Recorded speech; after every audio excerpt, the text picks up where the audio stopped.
నారాయణ సమారంభాం వ్యాసశంకర మధ్యమాం అస్మదాచార్య పర్యంతం వందే గురు పరంపరం. గురువుకు సంబంధించింది కనుక గురుస్వామిది కనుక అనాదిగా గురువులు పరంపర సాగుతూ ఉంది, అలా తీసుకొస్తుంది. 18 సార్లు వేస్తే 10 నెట్టాంబడని పేరుతో గురుస్వామి అవుతారన్నట్టు ఆ గురువు నడిపిస్తూ ఉంది. ఆ గురుతర బాధ్యత తీసుకుని ముందుకు నడిపించకపోతే ఈరోజు మనకి వేదికలు లేవు, వినియోగాలు లేవు, వినోదాలు లేవు, విద్య లేదు. ఎక్కడో చోట అమ్మ నుంచి గురువు దాకా రకరకాల విద్యలు. అలా గురుస్వామిగా భావన చేస్తే అన్నయ్య సాయన 18 సార్లు పైగా చేసి ఉంటారు. ఆయనకి గురువుగా భావన చేయొచ్చు ఈ సమయాన. ఆయన మానసిక స్వభావం ఎలా ఉంటుందో దగ్గరగా ఎరిగిన వాళ్ళకి బాగా అర్థమవుతుంది.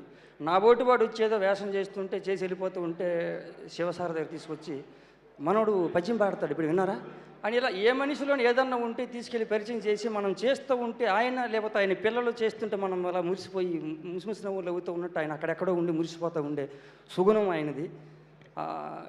ప్రపంచంలో పెద్ద పెద్దలు మాట్లాడుతూ ఉంటారు ఆయన అజాత శత్రువు అని. బహుశా ఇలాంటి గుణాలే మిమ్మల్ని అలా నిలబెట్టేయమనయ్యా. మా బోటి వారికి అది ఉపదేశం కింద పనికొస్తుందేమో.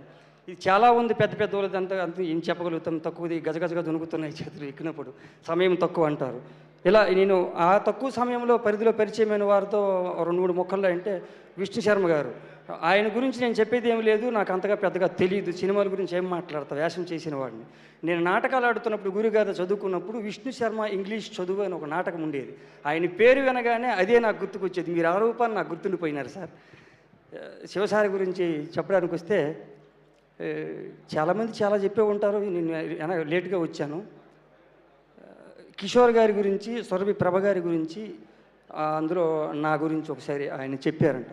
మీరు బాగా నచ్చారండి సార్కి, తదుపరి సినిమాల్లో మీకు మంచి వేషాలు రాయాలి, నేను ఒకవేళ ఈ హడావుడిలో మర్చిపోతే గుర్తుపెట్టి నాకు చెప్పండి అని శివగారు మన లక్ష్మీనాయుడు గారికి, సురేష్ గారు కోడేటర్ గారికి చెప్పారని వారు నాకు వచ్చి ప్రత్యేకంగా చెప్పారు. అవసరం లేదు వారికి, ఈ 3 పేర్లు చెప్పారంట. అది ఈ సందర్భంగా అది గుర్తొచ్చింది. మీ గురించి ఏం చెబుతాను సార్, మీరు ఇందులో ఇది ఇలా దొర్లుతూ వెళుతూ ఉంటే ఒకరోజు అక్కడ నాకు ఇచ్చిన రూమ్ దగ్గర సెలయేరు ఇలా పారుతూ ఉంది. అలా సౌండ్ వినబడుతుంటే అక్కడికి వెళ్ళి చూసినప్పుడు సడన్గా ఒక చిన్నపాటిది వచ్చింది సార్. అప్పుడప్పుడు గుడి గోపురంకి వెళ్తుండడం అలవాటు. వెళుతున్నప్పుడు సాధారణంగా చిన్నది ఎవరైనా సాయం చేస్తే, మాట సాయమో మూట సాయమో చేస్తే థ్యాంక్స్ చెబుతాం. ఆ కార్యం ఒడ్డెక్కడానికి అది సరిపోతుంది అనుకుంటాం. అలాంటి క్రమంలో శతమానం భవతి అని దీవించే బాపనయ్య పట్ల మనం ఎంత కృతజ్ఞతగా ఉండాలి, 100 ఏళ్ళు బతకాలి కదా అనే ఆలోచన నాకు రావడానికి కారణం, వెళుతుంటే ఏమి సినిమా చేస్తున్నారండి మీరు అని అడిగేవారు పంతులు గారు అయ్యేవారు. ఈ మధ్య రవితేజ్ గారిదండి ఇరుముడి అని చేస్తున్నారా, ఆయనకి సరే ఇది ప్రస్తుతమో అప్రస్తుతమో కాకపోతే ఎక్కువ సినిమాల్లో మేము చూసిన తర్వాత ఆయనకి వైవిధ్యమైన సినిమాలు మేము మిస్ అయిపోయామండి. మొన్న పూజా కార్యక్రమం